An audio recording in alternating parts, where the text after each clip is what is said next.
I think we deserve better as the Republican Party and as the United States than a guy who's going to be convicted of felonies this April to be our nominee and to try to be our president. By a bunch of liberal Democrats that are trying to take him down because they fear him. No. Guess what? If Chris Christie was 53%, not by a bunch of liberal Democrats. They probably have your butt in the courtroom too. No, I'm not going to put up with you saying that. He's going to be convicted by Mark Meadows, a founder of the Freedom Caucus, and his chief of staff, who he called the next James Baker.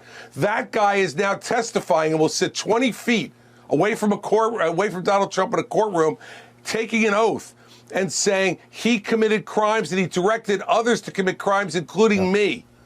That's what he's going to say. All right. And that's not some woke prosecutor. That's not some group of liberals. That's a guy who founded the Freedom Caucus in the House, a Republican from North Carolina, and his choice for chief of staff. Eric, I'm not a numbers guy. I'm a character guy. And when Mark Meadows gets on that stand, everything I've been saying about Donald Trump that you've been making fun of me about for months is going to wind up being true. The one thing that Christie has been consistent on is the obvious legal issues that are haunting Donald Trump.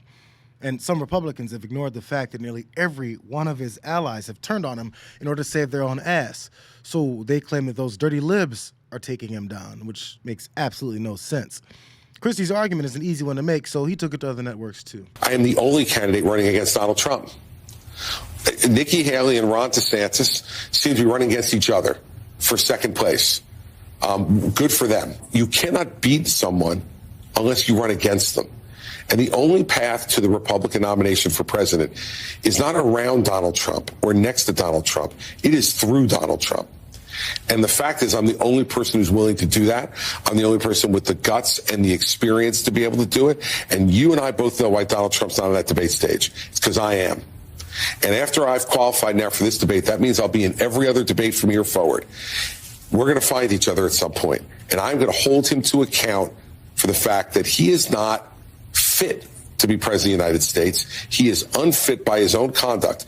And come this spring, Andrea, he's going to be convicted by a jury here in Washington. And you know who's going to convict him?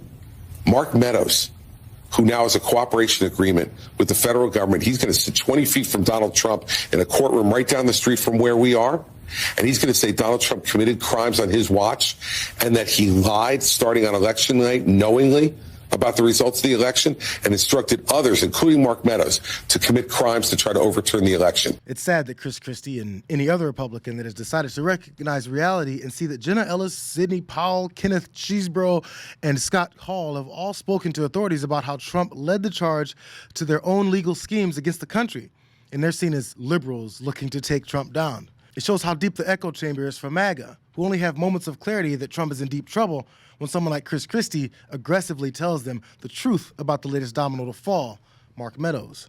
There's been reports. There's been a lot of scuttlebutt that Mark Meadows, former chief of staff to Trump, may have, at one point I read, may have worn a wire while he was chief of staff. I know Mark very well. You know Mark, you're good friends. I just don't believe any of this. Do you know anything about this? Has he turned on Trump? Can you tell us what you know?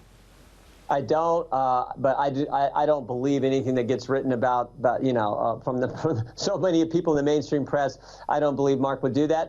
Mark's a good friend, but I don't know. But I trust that Mark thinks the world of President Trump, as do I, and I know you do as well, Eric. I want him to be our next president. I think Mark's the same place, and Mark is a good man. So I don't believe what the press writes about him. Jim Jordan is looking like a guy that's concerned his name will be brought up again over his role in trying to subvert the election. So his plan for addressing their savior's obvious legal issues is to plug his ears, shake his head, and make noises so that reality won't ever enter his brain. Their determination of whether or not Mark Meadows is a good guy is if he didn't turn on Trump or if he'll testify against him.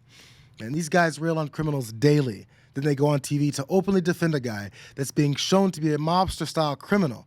And even though he's run into cameras every time more bad news strikes, he doesn't realize that it only makes it look worse to people that aren't traitors. Well,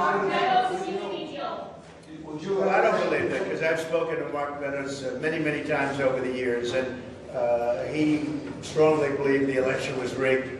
Now, of course, you know, deranged Jack Smith and the prosecutors, they go after somebody for years, and they say, look, here's the story, we'll give you nothing, we'll erect a statue to you, or you're going to go to jail for 10 years for having done nothing wrong.